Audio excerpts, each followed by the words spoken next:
Aqui tem um exercício que a gente pode verificar isso daí. Isso daqui é um exercício do livro do Fox. É dado um campo de velocidades. Ele fala que esse campo de velocidade está desenhado aqui, ó, nessa figura, no instante inicial, que chamou de t igual a zero.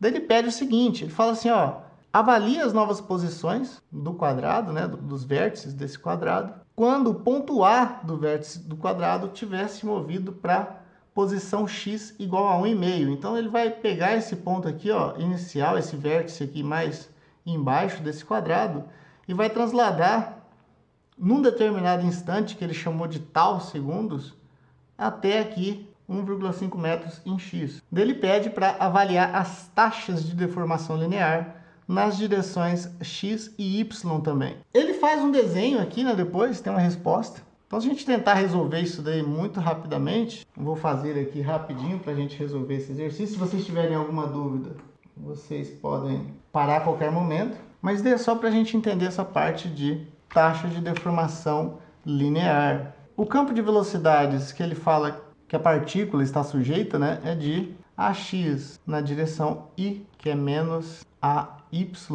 na direção J. Então, esse daqui é o campo de velocidades. No instante t igual a zero, nós tínhamos o quê?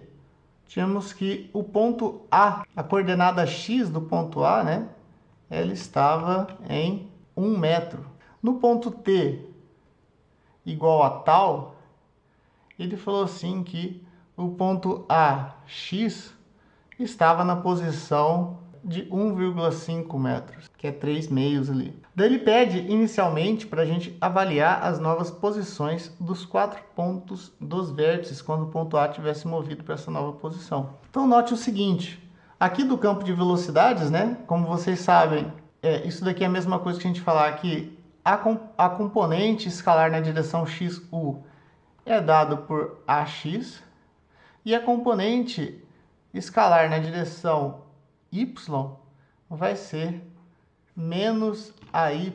Isso significa, né, que AX, que é a componente U, né, isso daqui é a mesma coisa que a variação da posição da nossa partícula, né? Notem que dx dt depende de t apenas. Se a gente for, na verdade, né, o dt vai depender de t apenas e o dx depende de x. Então, o que a gente pode fazer é separar variáveis aqui e escrever isso daqui da seguinte forma, ó. A gente pode colocar que dx sobre ax é igual a dt, e daí nós podemos integrar isso daqui, né, do instante 0 a t, e aqui a gente pode integrar de um ponto que eu vou chamar de x0 até um ponto x, tudo bem? Se a gente fizer isso, né, o que nós vamos ter aqui, ó? Nós vamos ter que a integral de 1 sobre x é ln de x, então nós vamos ter aqui que a ln de x menos ln de x0, né? A ln de x menos ln de x0, na verdade aqui não é a, né? Que é 1 sobre a. 1 sobre a ln de x menos ln de x0 é igual a t menos 0. Então é igual a t.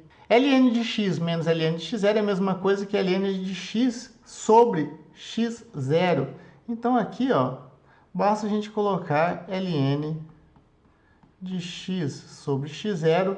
Eu vou passar a multiplicando t, que é igual a t. Ou ainda, né, nós temos que x é igual a x0, que multiplica a exponencial de at. Então, não sei se vocês se lembram lá, mas essa daqui, né, seria a forma, né, da gente visualizar o deslocamento da partícula na direção, na verdade, do ponto de vista lagrangiano. Então, a gente conseguiria ver ela dessa forma. Se nós fizermos o mesmo aqui para a componente y, vocês vão ver o seguinte, que a gente integrando novamente, né, a única coisa que vai mudar aqui é que vai ter um sinal aqui no menos AY.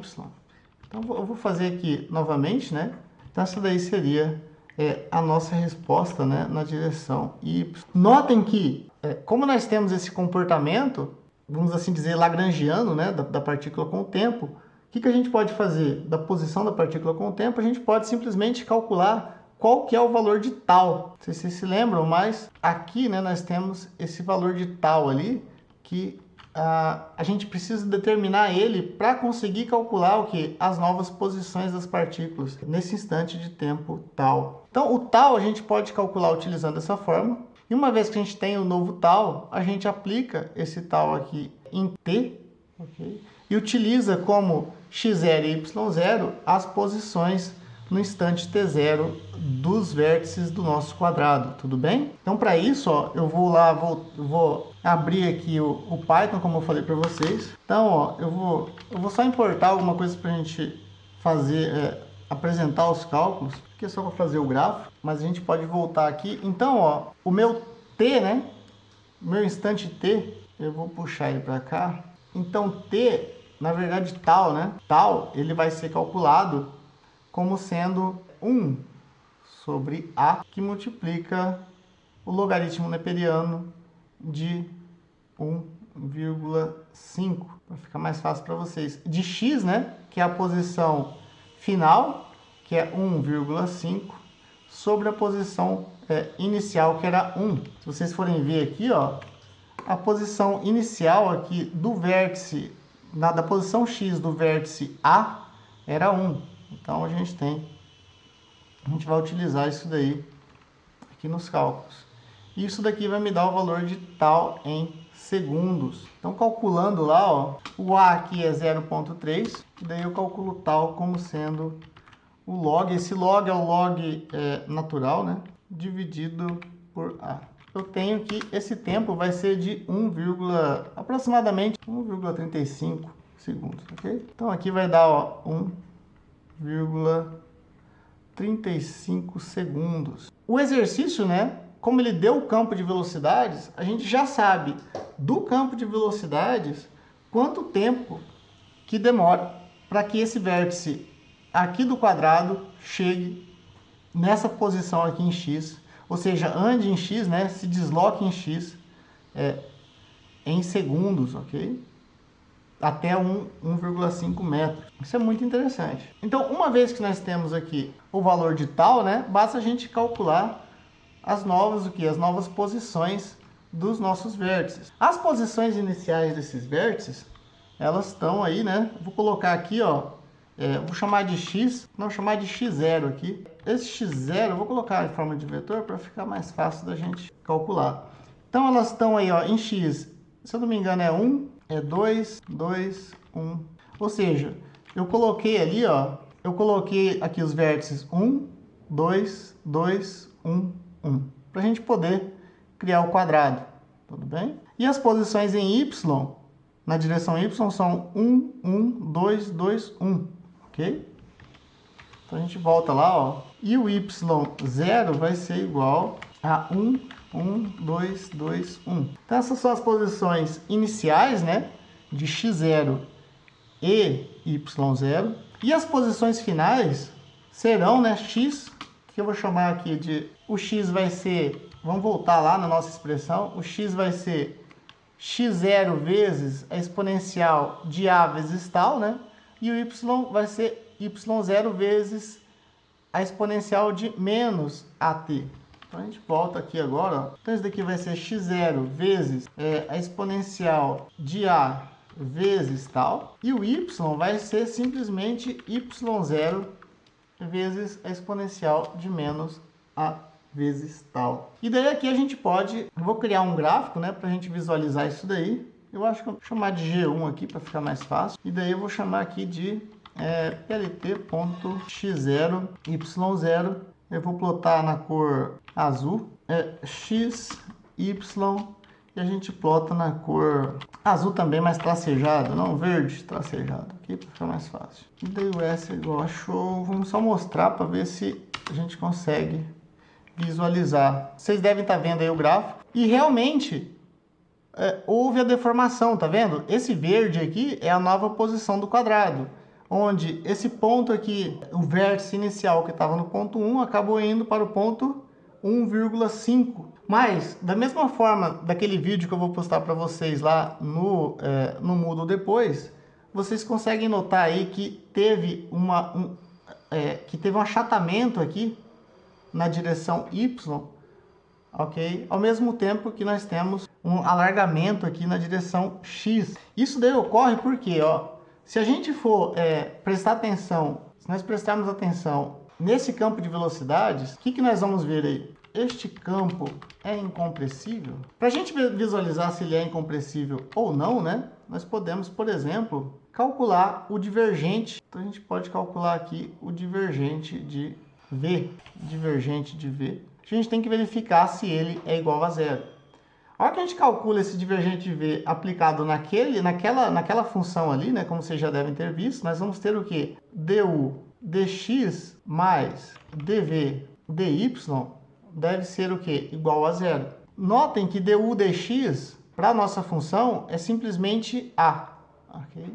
E dv dy é simplesmente menos a. Menos a é zero. Então, esse escoamento é incompressível. Se esse escoamento é incompressível, então significa que essa figura aqui, ó, essa figura, de certa forma, né, a interpretação que a gente está fazendo dela é uma interpretação física correta. Por quê? Porque se você tem uma diminuição em um dos lados, né, você vai ter que ter um aumento no outro para que o divergente aplicado sobre essa partícula, né, ele seja um divergente nulo. Ou seja, se você tem a partícula aqui, ó, se você tem essa partícula, né, a gente está garantindo o quê? Que esse divergente, né, aquele divergente ali, o divergente ali tá dessa forma. Seria o que vocês teriam que enxergar matematicamente para aquele problema. Então ele está diminuindo nessa direção e aumentando nessa. Você também pode interpretar diretamente do exercício. Então, se você visualizar ali o exercício, aqui no campo de velocidades, você vai ver o seguinte, que a velocidade aqui, ó, na direção Y, como está negativo, significa que à medida que você avança em Y ali para baixo, né, na direção negativa de Y, você tem uma diminuição dessa velocidade, ou seja, você está desacelerando a partícula nessa direção, enquanto que na direção X, à medida que você avança, você está acelerando com a partícula na direção X. Tanto que os pontos aqui, ó, C e D, que estão numa posição maior aqui em relação a X, né? Eles vão fazer o quê? Eles vão se esticar realmente, né? De acordo com essa equação. Enquanto que esses pontos em Y, que estão mais embaixo em Y, eles vão o quê? Eles vão desacelerar em relação ao ponto B e C. Então, basicamente, né, a gente espera que esse campo de velocidades aqui, ele seja aí algo mais ou menos, não sei se eu consigo desenhar aqui, mas ele seja algo mais ou menos assim, né? Você tem aí as linhas de corrente, né, que descrevem esse escoamento, eles vão ser algo mais ou menos assim.